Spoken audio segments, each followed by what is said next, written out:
The interstellar spaceship Avalon can be seen traveling through space, headed to a colonized world called Homestead 2. All of its quarters are empty, the vessel is on autopilot. The 258 crew members as well as the 5,000 passengers are in hibernation.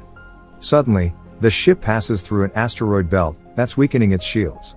Power is diverted to the main shield, but the ship is on a collision course with a giant asteroid. Suddenly, the asteroid collides with the ship, causing various malfunctions. The ship begins self-reparations, but one of the hibernation pods activates. The passenger awakened is Jim Preston, a mechanical engineer. His pod opens and an automated system helps with his awakening, telling him that he spent 120 years in suspended animation and that the ship is only 4 months away from Homestead 2. He's told that he will be able to spend that time enjoying the luxurious aspects of the ship. Jim receives instructions about his ID band, his cabin and the primary activities he's to take part of, prior to the arrival on the planet. Excited and nervous to meet the people on the ship, he gets ready, leaves his cabin and walks into an automated class meant for an entire learning group. Jim looks a little anxious, as the hologram explains the situation on Earth, calling it overpopulated, overpriced and overrated.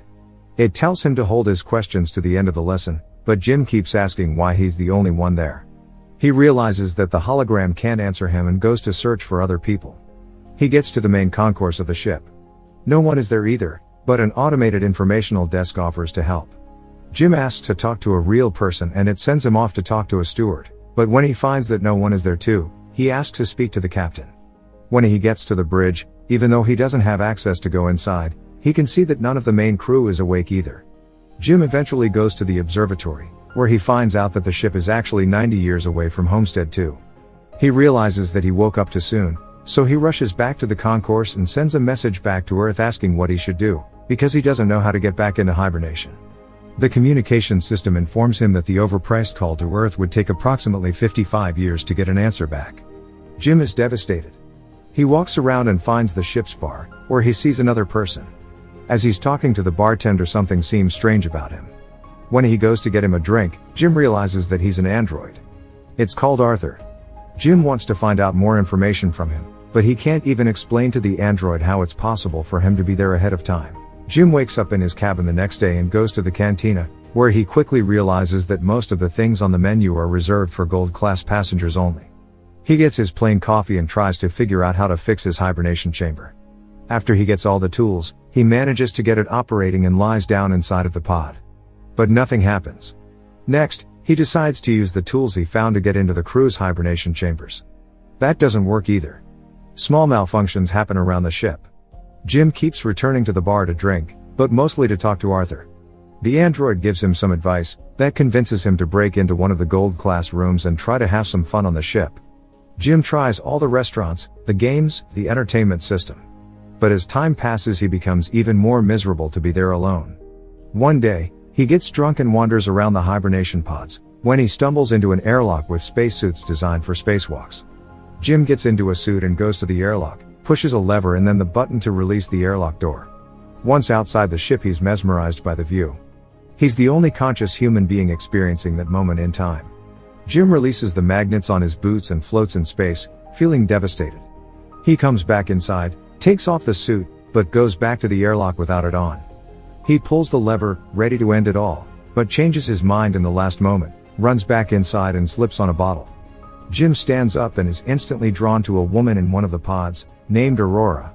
He searches for her files in the directory and listens to her passenger interview, becoming enamored with her. Later he's seen sitting next to her pod, still listening to her interviews. Back in the bar, he's reading some of her work and is talking to Arthur about her writing. He becomes obsessed with the irony of his situation, going to another planet for a better life, waking up early and not getting there, and finding his perfect woman, only for her to be out of reach. Jim keeps thinking about her and starts getting the idea to wake her up too. He talks it over with the android, but he doesn't understand the conundrum. If he wakes her up for his own benefit, he'd be stranding her there with him, to die on the ship. Jim decides against it first, but as time goes by he can't let it go. Until one day, he changes his mind. He goes to her pod and manages to activate it. As she's waking up and going through the same process as he did, he hides and goes back to his room. A little bit later he goes to the main concourse, hoping to find her. And there she is, just as confused as he was a year ago. Jim tells her they're the only ones awake and takes her to the observatory. Then he tells her that he can't get to neither the crew, nor the main commands of the ship. Aurora freaks out and wants to get back into her pod. When they get to it, Jim explains that there is no special equipment on the ship that can help them get back into hibernation, effectively telling her that they're stranded. They go back at the concourse and he tells her that she should rest, since she just came out of hibernation. She feels sorry for him, having to spend more than a year alone on the ship. Jim goes back to the bar, feeling regretful about what he did. He asks Arthur not to tell Aurora that he was the one that woke her up. The next day, Aurora wakes up. She goes back to the concourse and asks the automated info desk about the hibernation pods. Jim joins her there and they go to get breakfast. As they leave, the info desk has some sort of malfunction. In the cantina, Aurora realizes that Jim has been eating the same breakfast for more than a year and gets him one of the gold class menus. They talk about the possibility to fix the pods, but, unlike Jim, Aurora isn't ready to give up. She searches through the infirmary, then goes through research documents, eventually ending up at the crew's hibernation quarters trying to break the doors open. Jim notices more malfunctions throughout the ship. Sometime later, Aurora laments about her life on the Avalon. She writes, jogs around the ship and swims in the pool, becoming more and more aware of her situation. She goes to the cantina to interview Jim, thinking that his story might be interesting. She asks why he immigrated to the colony. Jim answers with slogans from the company first, but then further explains that he hopes that on the new world he could be somebody, he could build a life. Later, they end up in the observatory and Aurora finally shares her reason to be there. Unlike the other passengers on the ship, she has a round-trip ticket. Her idea was to go to Homestead 2, live there for a year and come back to Earth, to become the first journalist that has ever done that, writing the greatest story that ever was. Aurora slowly gives up on finding a way to fix their current predicament and Jim figures out a way to cheer her up.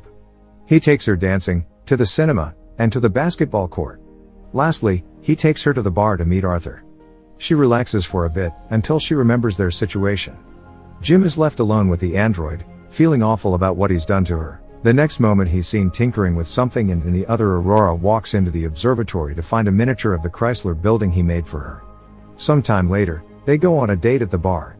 They have dinner and share stories about their lives.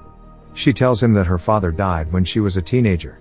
After the dinner, Jim takes Aurora to the airlock and they get into the spacesuits. They go out for a spacewalk together. Jim finally has someone to share that magnificent experience with. Jim switches off the magnets on their boots and they float together in space.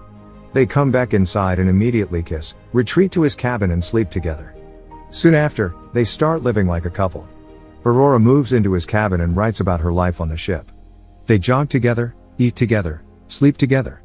Jim explores the ship further and finds the hydroponics bay. He brings Aurora flowers.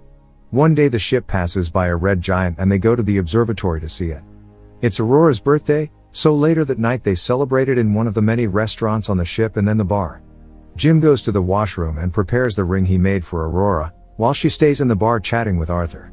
The android tells Aurora that Jim woke her up intentionally, unaware that he was still to keep that a secret. Suddenly, Jim comes back and she confronts him in absolute disbelief.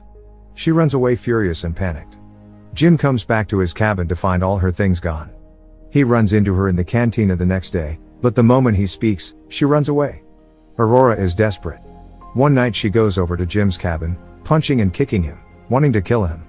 Talking to her over the comm because she keeps avoiding him, Jim tries to apologize and explain his actions to her. He tells her he fell in love with her, but Aurora doesn't care. She can't forgive him for taking her life. One night, as Jim is in his cabin, another malfunction happens. The ship faces a critical error and the main command shuts down. Later, he walks into the elevator and it malfunctions. Aurora walks into the main concourse and sees that Jim has planted a tree there. Then, she goes to the cantina, where the food dispensary is also malfunctioning. Suddenly, both of them hear the voice of the deck chief over the comms, asking who planted the tree. They both run into the concourse and see Gus Mancuso standing in front of Jim's tree. They introduce themselves and tell the chief about the situation. He doesn't understand how 3 pods could fail. Mancuso takes them to the bridge and he discovers that there is something wrong with the ship, but the information on the systems has to be checked manually. When they leave the bridge, a robot almost falls on their heads and the two of them tell Mancuso that malfunctions have been happening all over the ship more frequently. He says that shouldn't happen, as he shows them how to collect the data. Mancuso checks on the pods, when Jim joins him there. He's figured out what happened with Aurora's pod. The deck chief finds what Jim did to be terrible. Later, He's at the bridge checking the collected data, when Aurora joins him. They talk about what happened with her pod, but he tells her that he can't do anything about it. Jim walks in with the 16th broken robot. Mancuso feels the hibernation sickness, so he goes to rest, but as he walks out, he coughs out blood. That night, Aurora can't sleep, so she goes for a swim. Suddenly there's gravity loss throughout the ship and she starts drowning as the water from the pool moves with her. The gravity drive resets and she barely makes it out alive. They both run into each other going to find Mancuso. The three of them are back at the bridge, slowly discovering what has been going on with the ship. Mancuso figures out that something happened 2 years ago, taking out a major system. They need to find and fix what has caused the failure, because the entire ship is trying to pick up the slack. If they don't fix it, the entire vessel will be stranded. They go to find the problem, but Mancuso faints, so Jim and Aurora take him to the infirmary. He's dying and there are no treatments that can stop it or prolong the time he has left. Sometime later, the three of them meet in the observatory and Mancuso gives Jim his ID bracelet, tells them to fix the ship and immediately perishes. Suddenly, the lights change to an alarming red and the ship starts shaking. Jim tells Aurora that he needs her help, and they run toward engineering, but there's another failure in the gravity drive. And immediately another one that afflicts Arthur as well.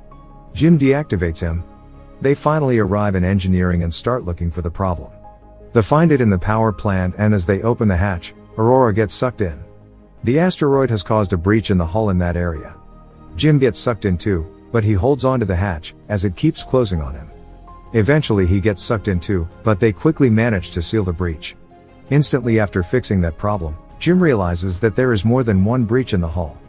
The two of them follow the trajectory of the meteor and find that it has hit the reactor control computer. Jim thinks he can find replacement parts for it. They find the part and change it, but the process of venting the reactor still fails. They do it manually, but it fails again. Jim figures out that he needs to open the vent door from outside of the ship, so they can cool the reactor down. Both of them go to the airlock and as he's getting ready to go out, he gives Aurora Mancuso's bracelet, because he might not come back. She helps him with the suit and as he walks into the airlock she tells him to come back because she can't live on the ship without him. Aurora goes back to the reactor, where the temperature has hit critical heights. A bolt from the reactor propels into her arm, as Jim is getting closer to the vent from the outside and sees the door. The temperature rises in the reactor room, while he is trying to bypass the vent door to open it. He soon realizes that he'll have to manually hold the door open so the reactor can vent and he tells Aurora. She doesn't like the plan, but he goes ahead with it and tells her to vent the reactor.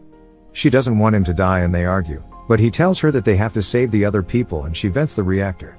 The process is successful, but the fumes from the reactor push Jim away and break his tether. The pressure in his suit is dropping too. He tells Aurora what happened and she moves as fast as she can to get to another suit and bring him in. He apologizes to her again. She puts on a suit and flies out to get him, but her tether is too short. She's pulled back, but suddenly grabs onto his tether and manages to pull him in. Aurora drags Jim into the infirmary, only to find out that he's already dead. She uses Mancuso's bracelet to override the medical protocols and to resuscitate him. The medical pod does the work automatically and revives Jim. Aurora forgives him. Later, Aurora fixes Arthur and they give Mancuso a proper space burial. Jim takes her to the infirmary and tells her that he's found a way to use the medical pod as a hibernation one. He tells her to get inside the pod and ride out the rest of the journey in there. But, as is later revealed, she declines and decides to stay with him, awake on the ship. Jim finally proposes to her and they live out their lives on the ship. 88 years later, the Avalon arrives on Homestead 2. The crew wakes up and finds the ship in a very unexpected state. Aurora leaves them a message, retelling the story of the life her and Jim had on the ship while the rest were sleeping.